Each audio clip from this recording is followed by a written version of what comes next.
চাণক্যের চাণক্য নীতি পার্ট 3। চন্দ্রগুপ্তকে রাজা বানানোর পরে চাণক্য কেবল প্রতিশোধ নিয়ে থেমে থাকলেন না।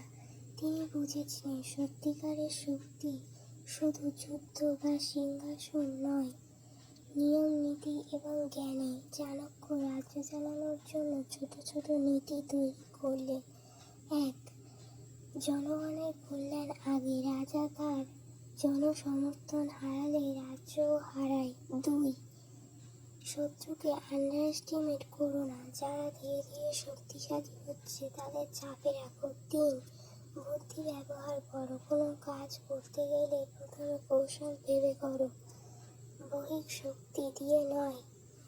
চাণক্য নিজের ছাত্রদেরও শেখালেন, যারা নিজের মন ও পরিকল্পনা ঠিক রাখে তারাই বড় রাজা বা নেতা হতে পারে। এই নীতি পরে চাণক্য নীতি হিসেবে পরিচিত হয় এবং আজও মানুষ রাজনীতি, ব্যবসা আর জীবনের কৌশল শিখতে চাণক্য থেকে শিক্ষা নেয়।